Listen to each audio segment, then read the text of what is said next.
Hi everyone and welcome back to DMTV Kenya, the home of bold conversations, deep political analysis, and truth with a touch of laughter. And if you are new here, ladies and gentlemen, I ask you to take a moment, subscribe to my YouTube channel and turn on the notification bell so that anytime I'm going to do my videos, YouTube will automatically notify you. Here, we talk politics the way people actually feel it in their homes. The way people feel is when they are in matatus and on the ground. So, get ready as I dig into what really happened today at Madaraka Day, Homa Bay County. Without wasting much time, ladies and gentlemen, let's be honest. Madaraka Day in this year 2025 was supposed to be about celebrating Kenya's journey since we got internal self-rule in 1963. A moment of unity, a day of pride. But what we got this year in Homa Bay County, hey, ladies and gentlemen, it was something else. It felt less like a national celebration and more like a badly planned political roadshow that lost the audience halfway through. President William Ruto arrived in Homa Bay full of confidence. You know that Ruto, he is always smiling, always ready with big speeches about a hustler nation and the bottom-up model without forgetting the affordable housing. I want to say that today the crowd disappointed him. The crowd was cold, and I say very cold. I think even the sun shied away. People sat quietly. They were not clapping. They were not even cheering, not even pretending to be excited in today's celebrations.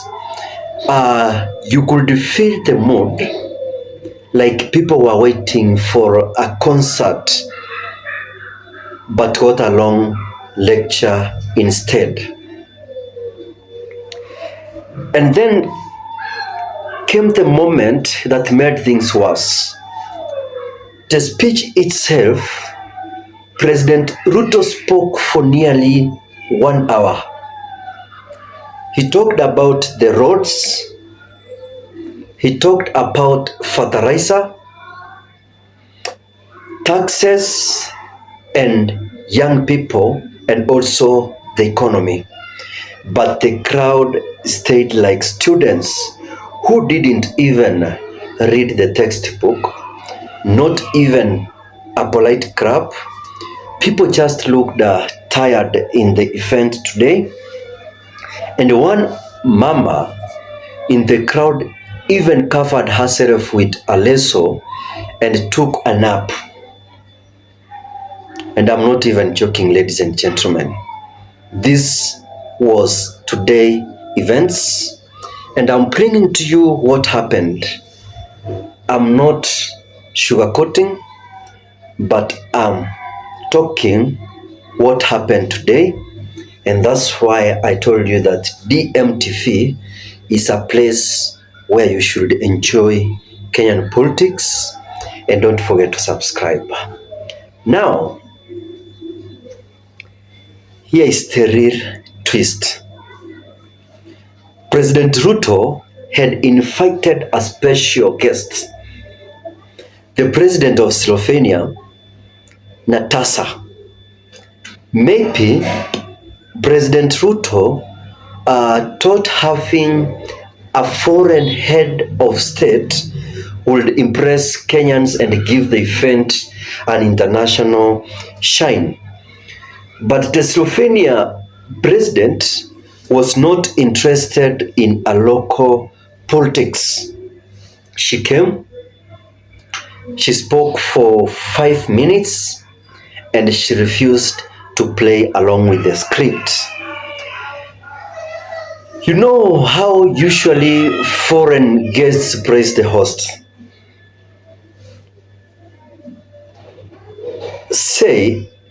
They normally say things like, "Your Excellence has shown great leadership in this country, and Kenya is a beacon of hope." What and not this one? Slovenia's president just kept it diplomatic and neutral. No flattery, no hustler slogans, just a clean speech, clear protocol, and Kenyans on social media had a field day. One guy was making a joke and said that Slovenian president read the room better than Ruto's entire team. The silence in Homa was louder than a vuvuzela in a church. We normally hear how those hired ones who present crowd in a church when the president or the deputy president or any politician is feasting somewhere, how they play vuvuzela. Imagine giving your best speech, sweating under the hot sun, using big words, and the only thing you hear is a cry of a baby from the back of the crowd. Someone joked that even crickets refused to chirp during Ruto's speech. It was that dry, and Kenyans were so excited. It is a shame as a country, a day like today, when we expect leaders to celebrate our heroes, they went campaigning for 2027. I want to tell you that this event was more than just awkward. Let me use that word. It was politically dangerous for President Ruto. First, it showed how disconnected the government is from the ground.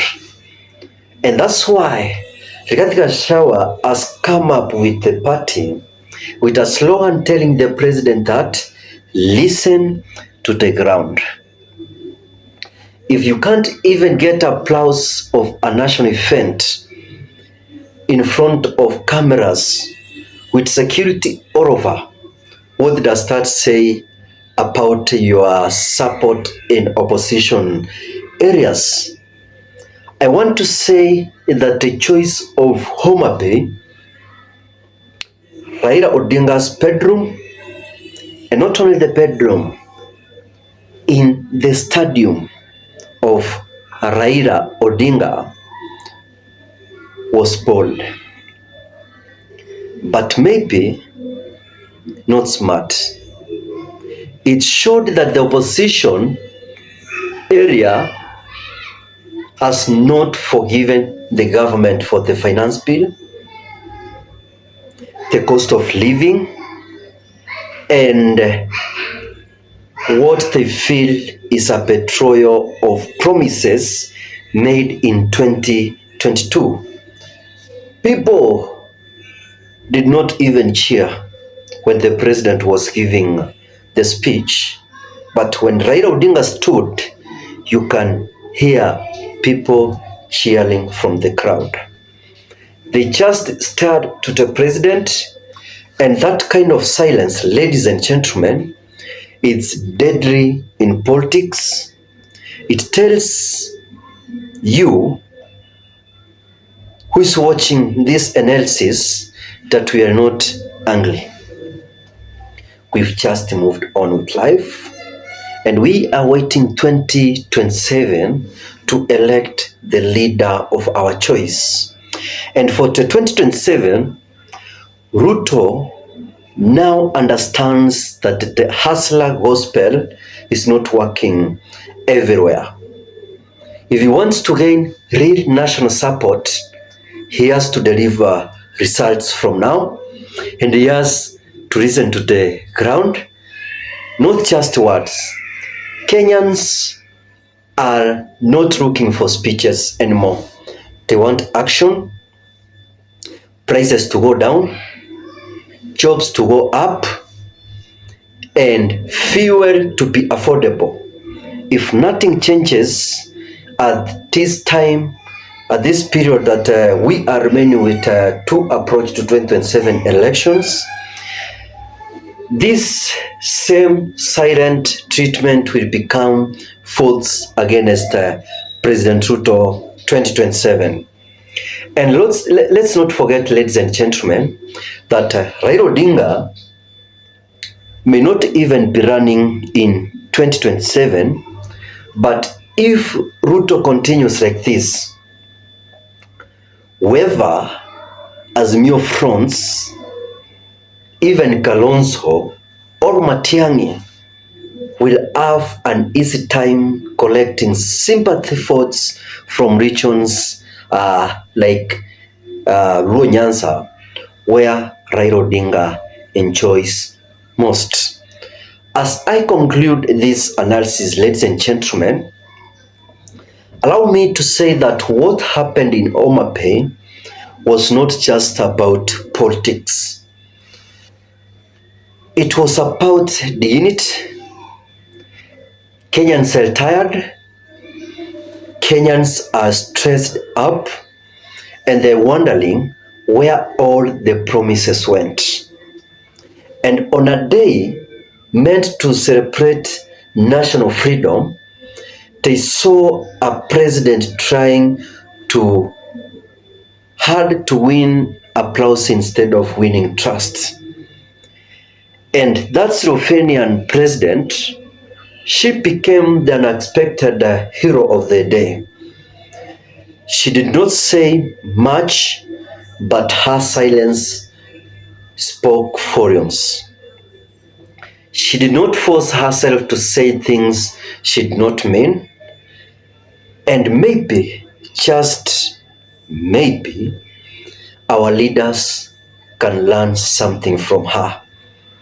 Ladies and gentlemen, that's all about today's analysis, and thank you for your continued support.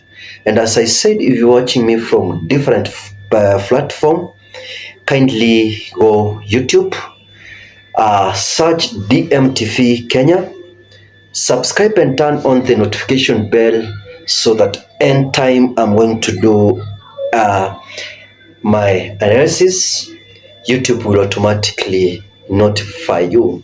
It doesn't mean which platform you're watching me from. If it is Facebook, Twitter, and TikTok, just go YouTube, search DMTV Kenya. You will find me there.